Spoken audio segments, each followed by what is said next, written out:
Hello, it's 11:30. I'm wondering if any of you folks, I see I have two people in the room. Can you hear me? Is there any way for you to indicate? I hope I'm doing this right. And can you see this? Okay. Yay, you can hear me. Wonderful. Can you see? Awesome. Can you see the slideshow, the screen share of the slideshow? The first page says Aging in Polyamorous Families. Yay! Oh, wonderful. Fantastic. Is there a way I can give you all vocal ability that you can ask questions, or is it just in the slide in the chat zone? You might not know. Oh, good, Trey. You might know. We can ask to share audio and video. Fantastic. Great. Well, if you oops. Oops. How do I get back to my slides? There we go. All right. Oh, good. Okay, so here we go. I'm Dr. Elizabeth Sheff, or Dr. Eli is what most people call me. I work as an expert witness. I'm a researcher. Well, the expert witness stuff I do for people in either BDSM relationships who've had kinky sex go wrong and they're being prosecuted for it. As a researcher, I've been researching polyamorous families since 1996. As an educator, I've worked at, I don't even remember how many universities, probably 6 or 7 different universities. Right now, I'm at the University of Tennessee in Chattanooga. I also do continuing education for people involved in treating sex and gender minorities, especially counselors and therapists. I'm certified through ASECT. I'm a relationship coach for people who are trying to figure out either kinky or non-monogamous relationships. I seem to have collected a whole bunch of people who have the non-monogamy mismatch, where one partner wants monogamy and another wants non-monogamy. So I've got a lot of those folks coming to me for assistance.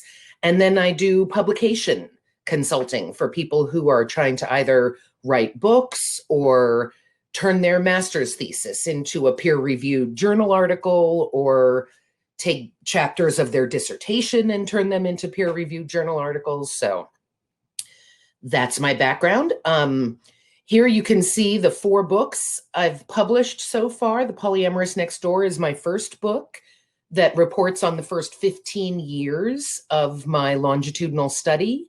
Stories from the Polycule is an edited volume that polyamorous folks wrote stories and sent them in about their daily lives. When Someone You Love is Polyamorous is a brief introduction to polyamory that people who are in consensually non-monogamous relationships can use to introduce others, their parents-in-law, their children, their school guidance counselors, things like that. It's aimed at people who are not in consensually non-monogamous relationships but want to understand them. And then finally, Children in Polyamorous Families just came out this month. It's a super brief book, just highlighting some of my findings. And I'm working on the much longer version of that will be called Growing Up in a Polyamorous Family. And then I'm working on a book, Aging in Long-Term Polyamorous Families. And that's what this presentation talks about. So let me just tell you briefly about the polyamorous family study. And while I can see my slides, I cannot see your chat. Hi, Tiffany Elliott. Hi, Kaz. So if I ignore one of your, I'm going to switch back and forth between chat and my own slides. So I am in the 4th wave of data collection. My first wave started in 1996. That was my dissertation research. My second wave was 2007 to 2008, and that was on adults. Then I started my 3rd wave in 2009 through 2012, focusing on children. My fourth wave, I'm doing the initial part of it, I'm almost done with, is focused on kids. And I've talked to some of the adults as well. And then the second half of the fourth wave will focus on elders. So much like other ethnographic research, especially longitudinal research, I don't have a giant sample. For ethnography, actually over 200 people is pretty big. But in terms of like surveys and things like that, 200 is not that big. So putting it in context, these folks are the early adopters, meaning they were already polyamorous enough to start participating in research on it 25 years ago. They are probably happier in their polyamorous relationships because they have stuck with a polyamorous relationship style for all of these years, 25 years, and they're still responding to me. So some of them have fallen off the study. That's called attrition, and it's to be expected in longitudinal research. I have a feeling some of those folks who fell off the edge either went back to monogamy or had a very bad experience with polyamory and don't want to talk about it, or they're just busy and they're tired of talking to me, perhaps. So in terms, I'm just going to check the chat really quick. Oh, thanks, Trey. Yes, 200 people took a long time for me to get. So in terms of the elders or aging, I find with polyamorous parents that they have similar trajectories to other kinds of parents. For instance, once the kids get older and start moving out and going to college or starting their own families, that the parents are spending less time and energy parenting. But they mostly maintain emotional intimacy with their children. Because they've had these long-term, honest and intimate relationships where they can talk to each other about things, that they have been able to transition frequently to a more adult relationship with their children that still contains emotional intimacy. However, some adult children are angry at their parents and rejecting of the polyamorous lifestyle, either because they didn't like growing up in it that way, or sometimes the parent came to it later in life, and especially when it precipitated a divorce with the child's other biological parent, those children tend to be pretty angry about polyamory. A lot of times these adults, the parental generation, develop relationships with their children's partners. And sometimes, especially if the child is in a monogamous relationship with their partner, they manage that information not so much with the child's partner, but with the in-laws, like the child's partner's parents, especially if they're religious, that the polyamorous parents and the parent of the other partner often will have minimal contact, or it's almost like the polyamorous parents are kind of willing to go back in the closet in a way for their children to have a good relationship with their in-laws. For some of these parents, again, much like other kinds of families, the boomerang children move out, go to college or something, can't get a job, or get a job but are burdened with intense student loan debt, or for whatever reason, many different reasons, move back in with their parents. And generally, the polyamorous parents are pretty welcoming of that. Back to the emotional intimacy aspect, they tend to have fairly adult relationships with their adult children, meaning they don't put a curfew on a 22-year-old, or they don't, get upset when they smell pot smoke coming from the basement. They're like, yeah, smoking pot, whatever. And finally, some of the polyamorous parents in my sample have become grandparents, and that's really exciting for them. In general, they are just as excited to have grandchildren as people in other kinds of relationships. And I'm checking back in with the chat.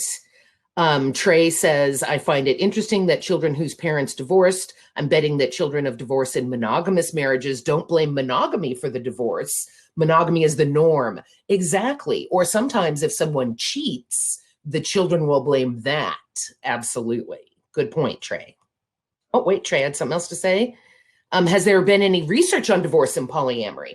I've talked with there's a slide on divorce a little bit later, so we'll get to that more in terms of financial downfall for this one, but I've definitely looked at polyamory in terms of people using it either as a way to avoid divorce. They find some kind of like a sexual mismatch in their relationship and they go for polyamory instead of divorcing to kind of ameliorate that sexual mismatch.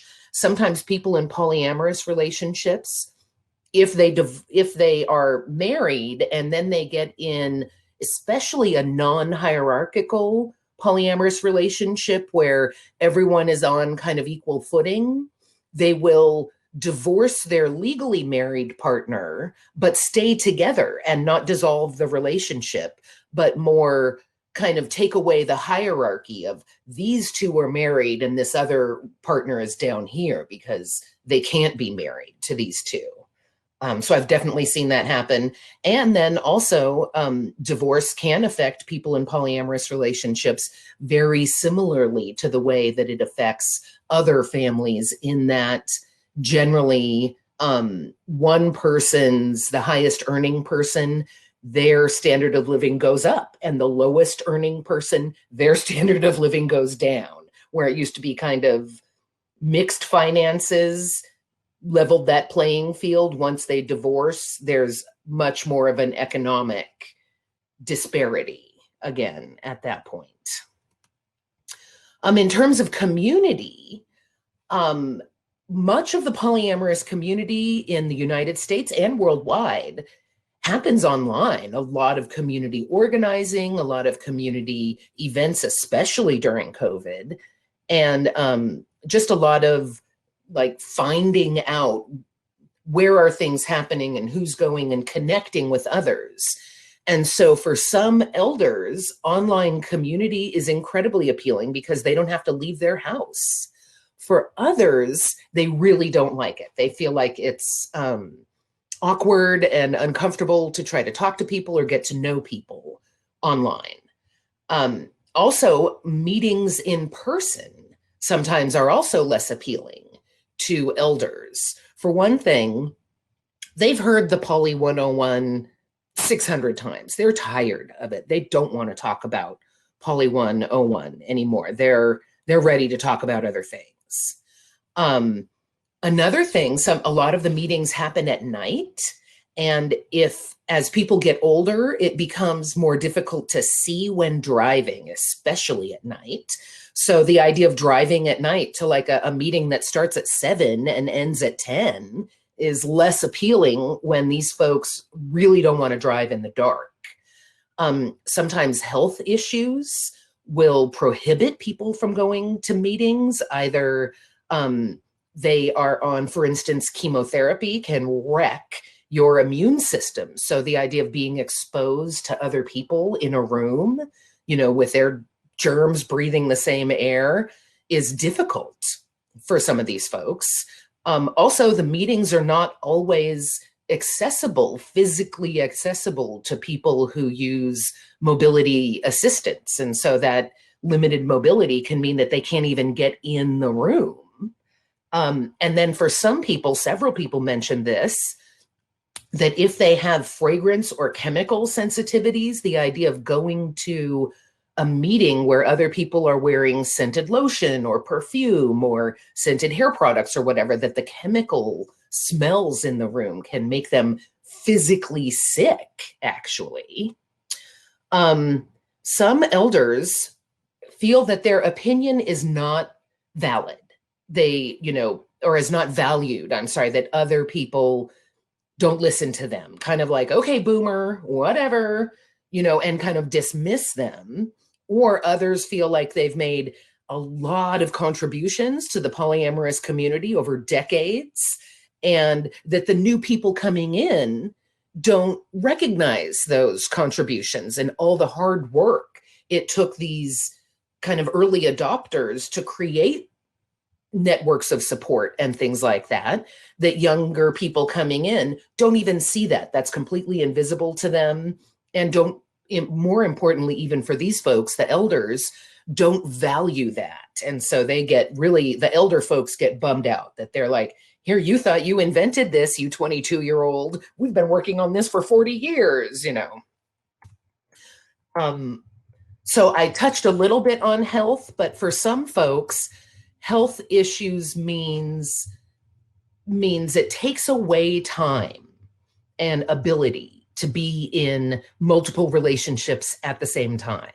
You know, if they were able to juggle, for instance, 4 partners when they were in their 20s, sometimes they just don't have the energy for that. Their level of fatigue kind of keeps them from wanting to juggle 4 partners. They kind of just start to cut back a little bit. They get tired.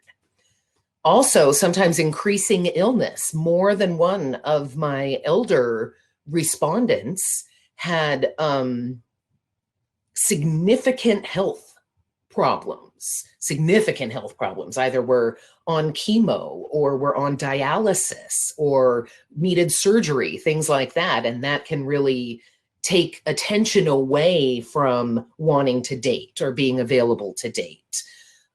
Also, mobility impairment can interfere with dating, and also if their partners, elders tend to have elder partners, and sometimes those partners are in poor health. And so they would focus on those partners and helping them through their own chemo and things like that, rather than dating.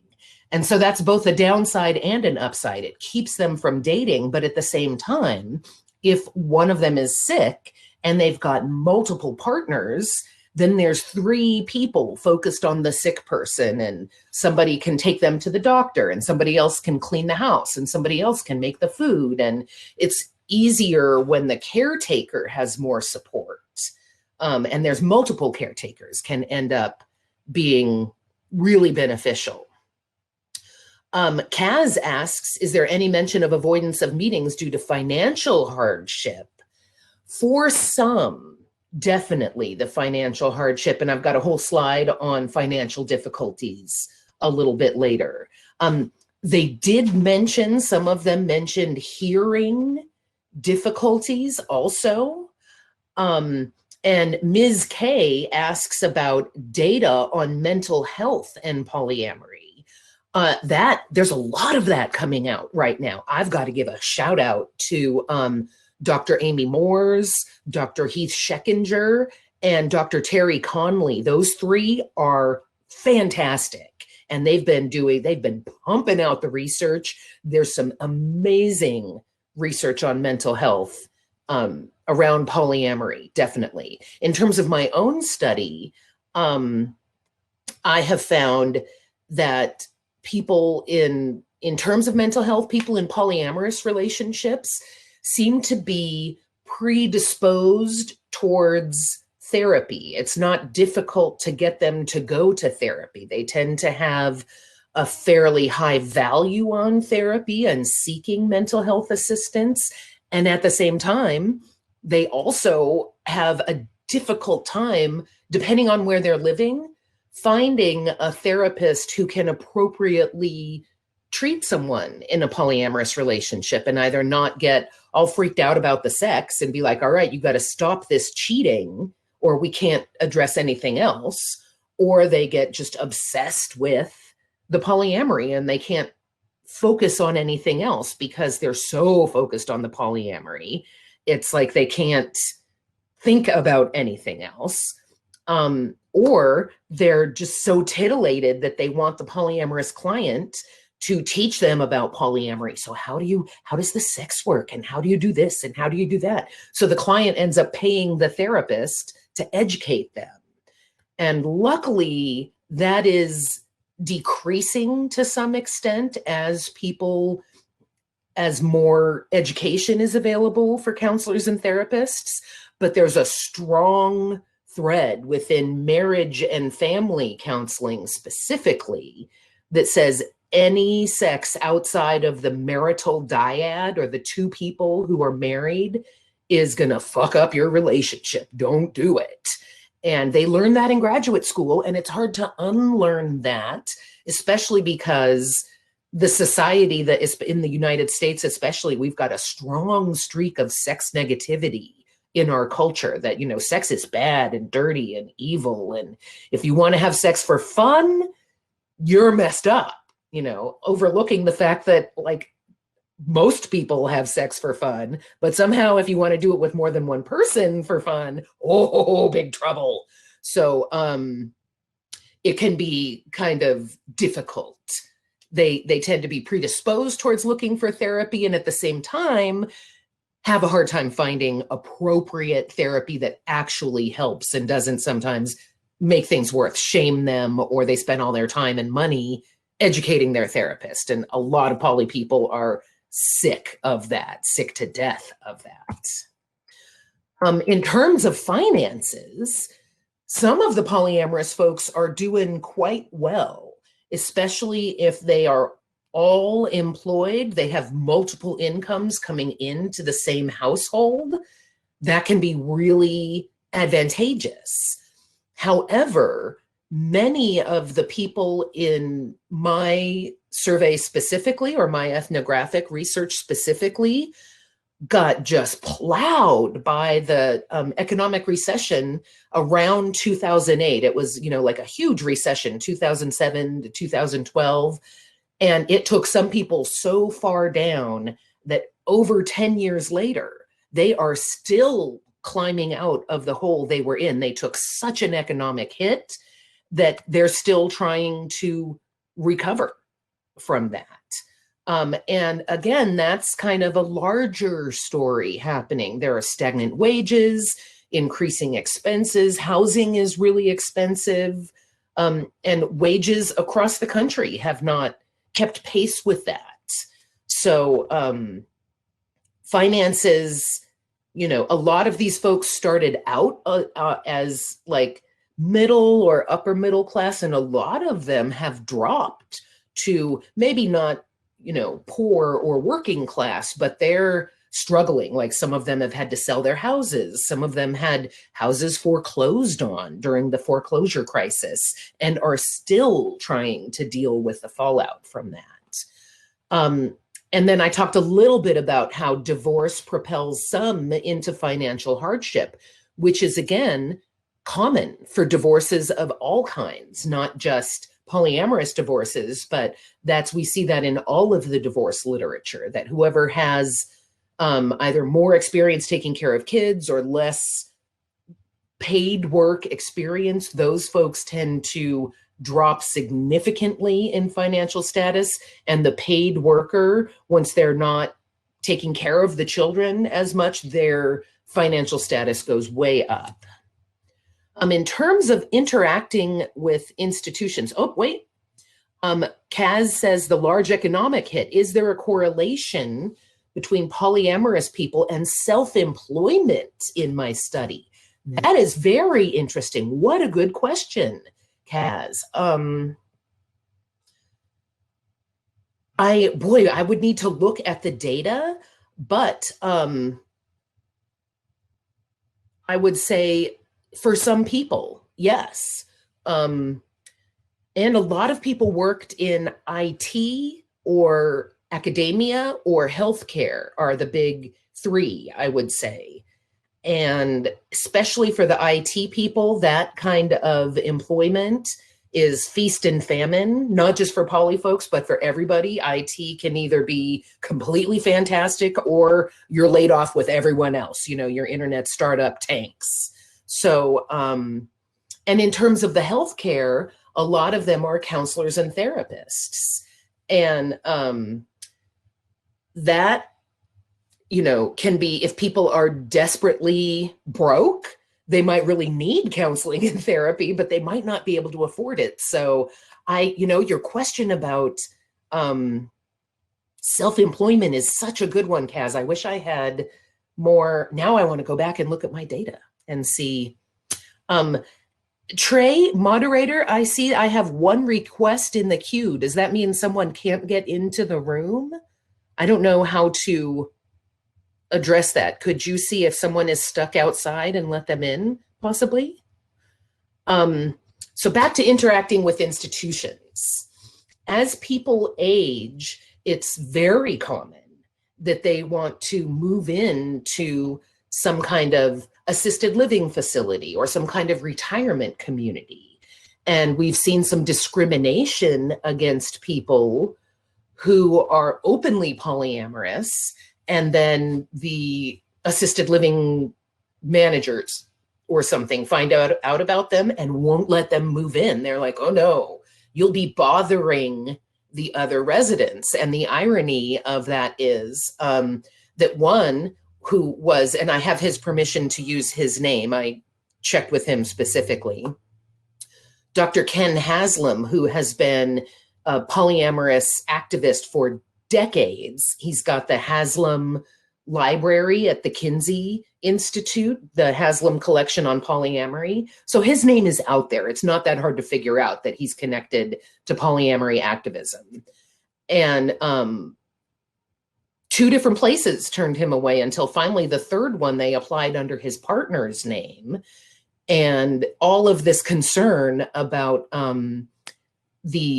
him bothering the other residents turns out to be totally moot, because the other residents are really excited about him. Like, he's got all these skills that he learned from decades of being in sex positive communities that don't necessarily rely on penis and vagina to have fun, exciting sex times.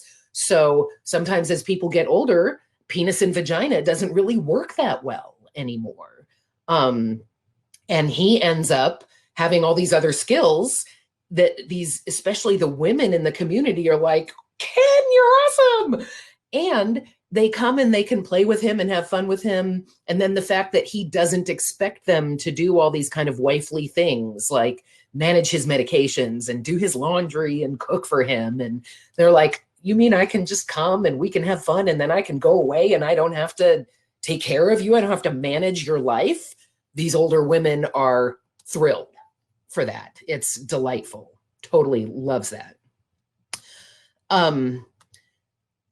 Let's see, in terms that sometimes they have no access to legal protections for chosen family. And this is true in almost every case. There are a very few places that are starting to provide greater protections for broader families. California now, depending on how you do it, you can have up to 3 parents on a birth certificate. Massachusetts recently, the Somerville ruling recently came out that you could have multiple partners covered under health insurance, multiple partners able to visit each other in the emergency room or in the ICU. But if we're talking about, like small town Texas, no, you are screwed. Like rural Arkansas, no protections. And this impacts people in all sorts of different ways. This lack of recognized relationship in terms of custody of children. Polyamorous people definitely have lost custody of their children because of the assumption that polyamorous families are negative and founded on sheer prejudice and not on empirical fact. Also, if you have been in a very long-term polyamorous relationship, but you weren't legally married, and then you break up, even if you supported that person's career and raised their kids and did their laundry and did their shopping so they could do the work, that kind of situation generally would mean that the home worker who was not paid would get alimony. If you don't have a legally recognized relationship, there's no alimony. Hospital visitation. If you don't have a recognized relationship, you cannot visit someone in the ICU, again, except for Somerville. Now, Somerville, Massachusetts, just recently came out with this ruling. In terms of division of property, after when people break up, that gets incredibly tricky. What if you've owned all these things together? You've been together for a long time, but you don't have this legally recognized relationship. How do you divide things up? And if someone's not being fair, how do you deal with that? It's very difficult. Or even if they have included in their wills that this property goes to this person or the children should go to this person. Sometimes people's wills are contested by family members who did not approve of the polyamorous relationship. And once their polyamorous loved one is dead, then the monogamous family comes forward and is like, these other partners are illegitimate. They shouldn't get the kids. They shouldn't get the house. They shouldn't get the money. They should go away. They're not even invited to the funeral, which can suck, completely suck. I'm going back to, Kinji says, yeah, rural Arkansas, so very accurate. Trey says, not sure why we have a queue. Guessing there's a cap, but we've only got, it looks like 8 people, not sure. Courtney asked about going back to children, what has surfaced regarding poly families deciding to have children? Oh, that's a good one. Courtney, I'm going to ask you to please ask that again at the end, because that's a longer conversation, and I'm a little bit nervous about going down that track without finishing on the elders. Ms. K says, also been a hit in hospitality. Not sure what that means. Let's see. So we talked about institutions. Let's talk about the persistent polyamorists, which is what I think I'm going to name my book on elders. Persistent polyamorists, aging in long-term polyamorous relationships is what I think I'm going to call that. Some of the folks in my sample have been together for decades, over 50 years. And these relationships change over time. And being able to kind of flow with the changes, first of all, they tend to learn that from polyamory because you need to kind of negotiate things and make them up as you go along and try something. And if it didn't work, try something else. And that willingness to learn and the willingness to flex can add considerable resilience to relationships over time. And I think that's something that monogamous relationships can learn from polyamorous relationships, that ability to try new things and flex over time and allow your partner to grow and be a different person than they were 30 years ago. Relating, so they actively choose each other over time. Generally, that turns into not taking each other for granted, because the polyamorous relationships are formed by choice and there's no kind of institutional pressure saying, oh, you said till death do us part, so you better stay until one of you dies, and that's the only way to know whether you've been successful. A lot of people in polyamorous relationships are together because they choose to be together. And so one of my respondents who's been with her partner for now it's 60 years at least, talks about choosing to be with him every day, like waking up and considering, do we want to be together? How is this going? And every day for 60 years, they've been like, yep, this is good. You can't do that if you take each other for granted, if you don't give each other enough attention, things like that. So relating, choosing to relate in a way that makes the partner want to choose to be with them is how they sustain these long-term relationships. Another way is choosing to accept the kind of foibles or challenges that come in relationships. No relationship is ever perfect. Polyamorous, monogamous, anything, swing, any kind of relationship will have some issue. If you're together long enough, you're going to have some conflict. And deciding, you know what? This is okay. Yes, I see that once again, you have left your nasty underwear on the floor in the bathroom like you have for the past 30 years. I'm just going to pick them up and put them in the laundry, like I have for the past 30 years, and I'll just get over it because it's not that big of a deal. Sure, it gets on my nerves, but in the larger scope of things, I'm just going to deal. Some people also say that they've been together for a long time and there are things they don't like about their relationship, the idea of leaving that relationship and looking for another one and then finding out the boundaries and finding out, and starting another one, it just sounds too tiring. They're like, how do I know that that other relationship won't also have? So maybe they won't leave their nasty underwear on the floor. Maybe they'll, like leave the door open all the time and the dog constantly gets out and gets lost. Or maybe they'll, spend my money on weird things that I'm upset about. Or so they decide it's just too much to try to find the perfect relationship. And this one is decent. It's pretty good. So I'm going to stick with it.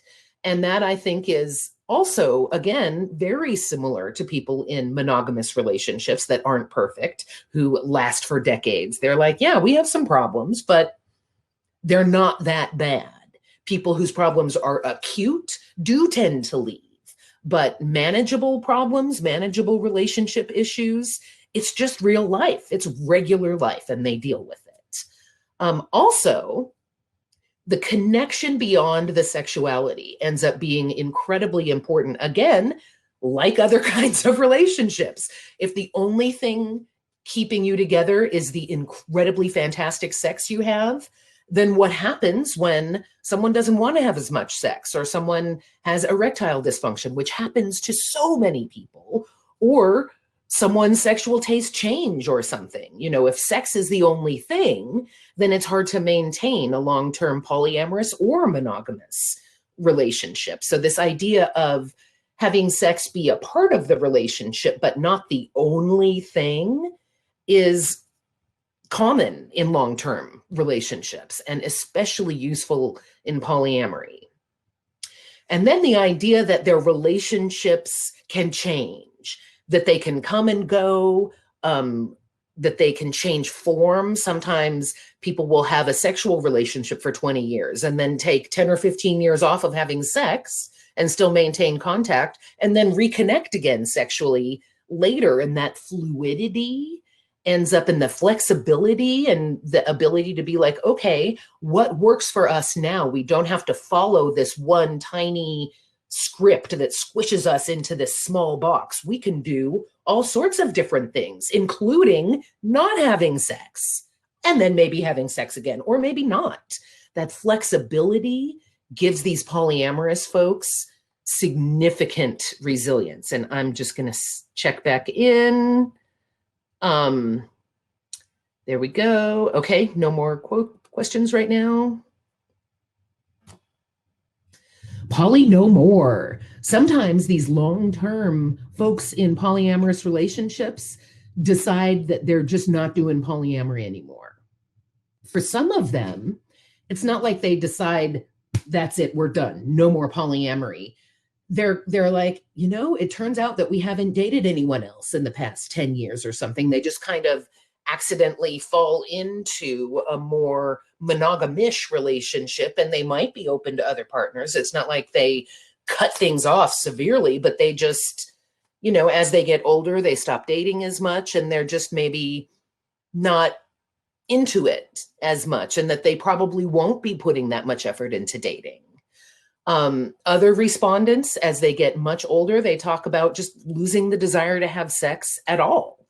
They're not interested in having sex, but these kinds of multiple emotional connections they have with people end up still being very important, and they retain these relationships even after the sex is no longer part of it. For others, they did polyamory for a while, sometimes decades, and decided, I'm done with that. I really want to focus on monogamy. And one of those respondents called it conscious monogamy, that before she had been polyamorous for about 30 years. Before that, she had been monogamous, but just because that's what everybody did. It's not like she thought about it and chose monogamy. She just kind of default monogamized. Then she was polyamorous for about 30 years. And then after that, she decided she wanted to choose monogamy, but very consciously did it. And not because it was just whatever anyone else did, but because she felt like having multiple relationships kept her from going really deep in any single relationship, because she was constantly juggling other relationships. and she wanted to have one deep conscious relationship. So it was an active choice. For some people, they just don't want or don't have time or the space for more relationships. Either they have one partner and that's about, they're full up with that. Their other elements of their life have become more important than partnerships, or they just don't even really want partnerships. They're like, I'm doing my own thing. I've got a pretty full life and I don't necessarily want a sexual or romantic partner at all. So some people really just prefer to be single. Let's see. Joan Price says, I know a kinky poly person whose partner was dying in the hospital, and biological family who weren't in that person's life for years wouldn't let her visit him in the hospital because they thought their relationship was wrong. And I have heard that, unfortunately, too many times. And there is a decades-long record of sex and gender minorities having that kind of discrimination. Especially gay people for decades have been fighting that battle and have finally won some degree of recognition. But it's definitely this reminder that all of us make our wishes in our advanced healthcare directive. Joan, you nailed it. That's super important. And Ms. Crew-K, Miss SDSC Crew-K says, I agree, Joan Price. I'm working on one for my family, especially since I have a special needs kiddo and know it will get ugly once I'm gone. And absolutely, if you want your children to go to anyone who is not a biological parent, you need to really set that down, because the natural flow of the law is to emphasize biolegal kinship. So if they are a biological parent or a consanguine relative, like a biological aunt, uncle, grandparent, cousin, that biological relationship can take precedent over a non-recognized chosen kinship relationship. So a way to deal with that is adopting the child. But unfortunately, most places, if the child already has two legal parents, it's very difficult to add a third. Most places will require one of the two existing legal parents to terminate parental rights before they add another parent. So that can be really sticky. Kaz says that they teach a class on how to prepare advanced healthcare directives. That's fantastic. I highly recommend anyone in a non-traditional family with any kind of chosen kinship relationships that are more important than their other, like their family of origin or something, to create some documentation. And it can be really expensive. So the fact that Kaz is willing to help people do that is really fantastic. I would totally check out that session. That's a great idea. LR says, are the unmarried people in your research not using civil contracts for legal protections, like some same-sex couples before the Obergefell SCOTUS decision? Some of them are not. Some of them are a little willy-nilly and disorganized. Some of them kind of didn't expect their families to end up doing these weird underhanded things, that their family of origin didn't really show their stripes until something goes wrong and then they come forward and pounce. Others of them have gone to extreme lengths to protect themselves. So it's a pretty big range, I would say, with that. In terms of death in polyamorous families, chosen family is not always recognized. We were just talking about this, that biolegal family can, when it comes to death and wills and things like that, can come forward and bar people from coming to the funeral or visiting people in the hospital, or, and not chosen family doesn't, biolegal family doesn't always act like that. I don't mean to scare you and say every single polyamorous person, their biolegal family is constantly attacking them. That's not true. But some, especially conservative religious families of origin, can come forward and wreak havoc, unfortunately, after the death of a polyamorous family member. Well, on the upside, though, if it's a group relationship and one person dies, the other people still have each other, so they can mourn together that person they have lost. They're not alone, which ends up being really advantageous for them as people get older and someone dies, that they're not left as isolated as they might have been if they had only had one partner. And finally, if someone has a beloved partner that they've been primary with for years and years, decades, and then they die, then that shift from being the primary to now other people's secondaries can be really kind of shocking and confronting. Like, oh, wait a minute, I'm not the most important one anymore. I thought that was the deal. And yes, their primary partner's death then puts them in a whole new position relationally with other partners sometimes, and that can be challenging for them. So I would say in conclusion that polyaffectivity is the key to ongoing happiness for these folks in long-term polyamorous relationships. And polyaffectivity is the non-sexual emotional intimacy that often happens in polyamorous relationships. So a metamor is the partner of your partner. So for instance, if my wife has a girlfriend and I'm not lovers with that girlfriend and I are metamors. And if we like each other, the girlfriend and I, then we can support the whole polycule maintaining emotional intimacy and moving smoothly forward together. But if the partners, if the metamors don't like each other, it makes the whole sustaining a happy relationship very difficult.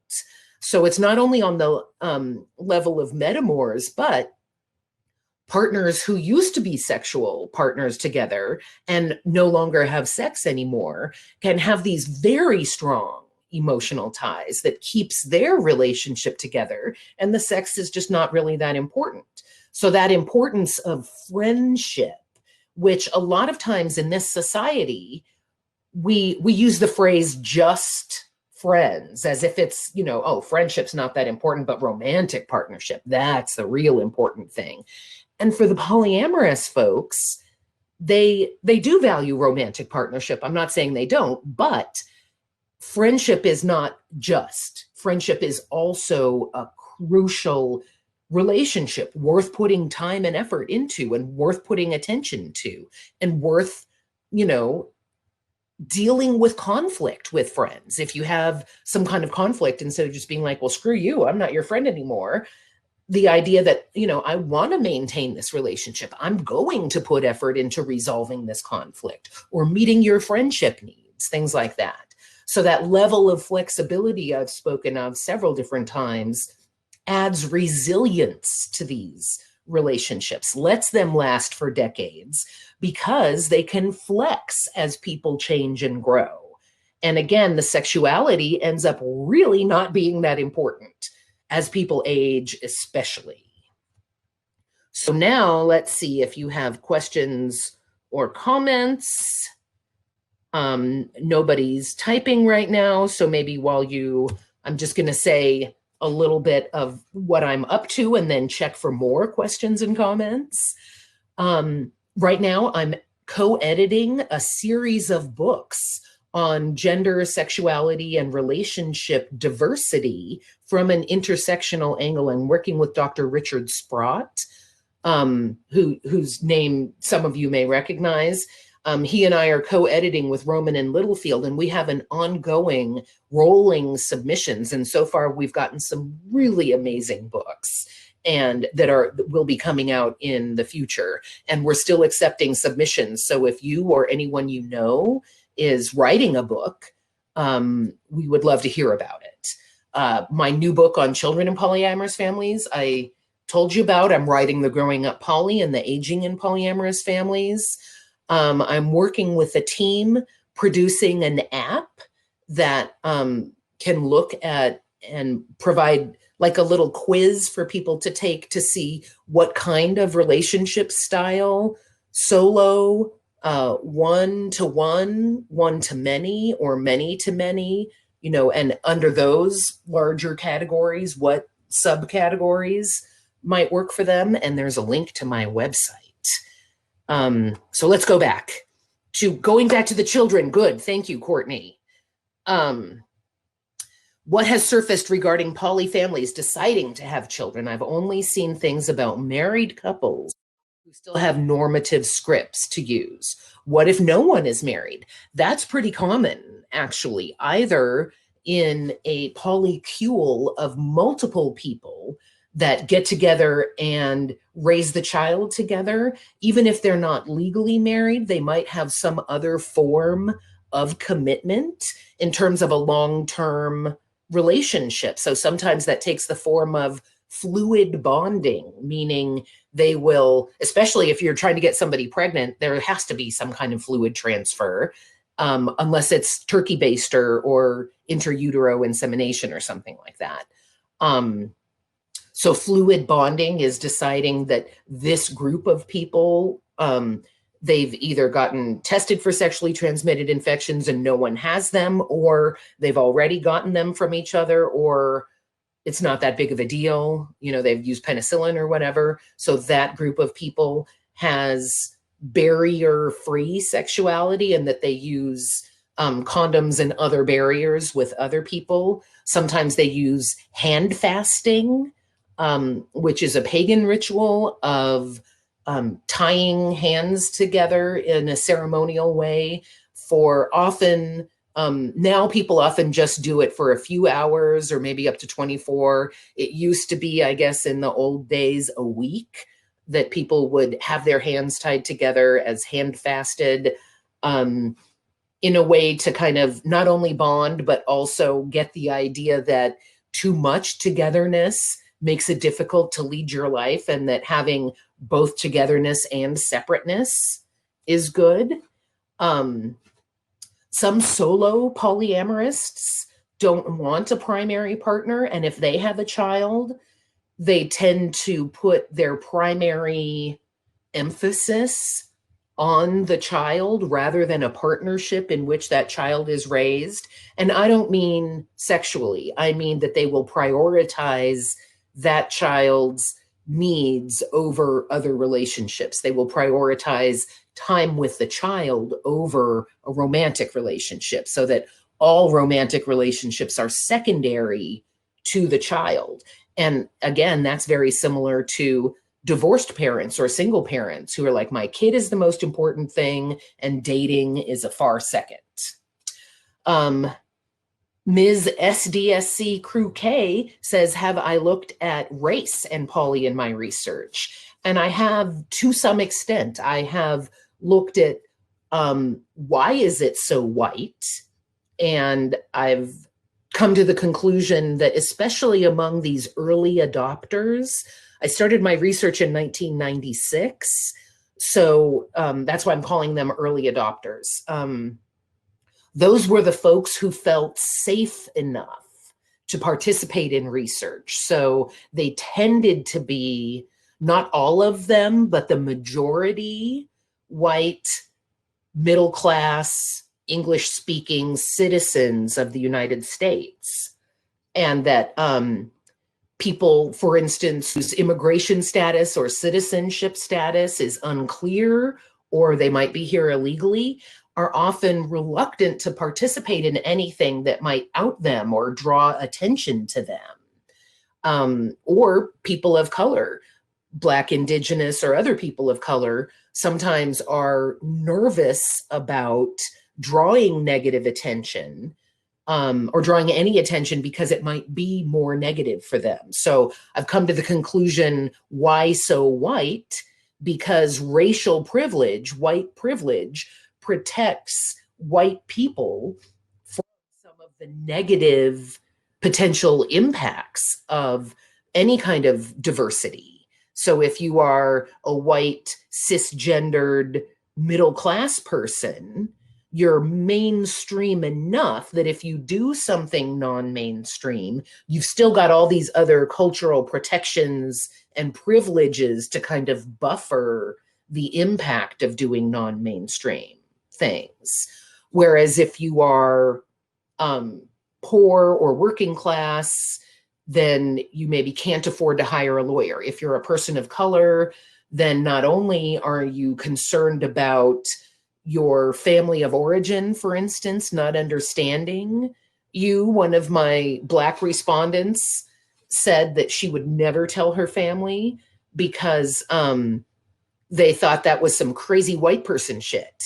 Doing non-monogamy like that, especially openly, and being in like public sex environments was crazy white people shit, and they just would not understand. And that her family was fairly religious, and already that they kind of felt like she was weird or on the fringe. For one thing, that she had natural hair and didn't straighten it and didn't, do all these things to, like, the culture is super weird about Black women's hair. And she just let her hair grow out of her head. And her family was like, oh my God, you've got to do something about that hair. And she's like, my hair is fine. Leave me alone. So the fact that they were so freaked out about her hair, if she then came out and talked about being polyamorous, she was like, they would just wet their pants. They could not handle that at all. And at the same time, so paying a price with her family, but then noticing racism in polyamorous spaces and not feeling fully comfortable there, she felt like in neither space was she fully supported. And that, I think, came at a cost for her and could potentially dissuade other people of color from at least joining the mainstream polyamorous community. She also was not only just in terms of like blatant racism, but she and other women of color specifically were concerned about being fetishized, like being used as an experience rather than seen as a full-fledged person to have a relationship with. And a man of color who was in my sample said that he definitely had been fetishized at some point as a mandingo.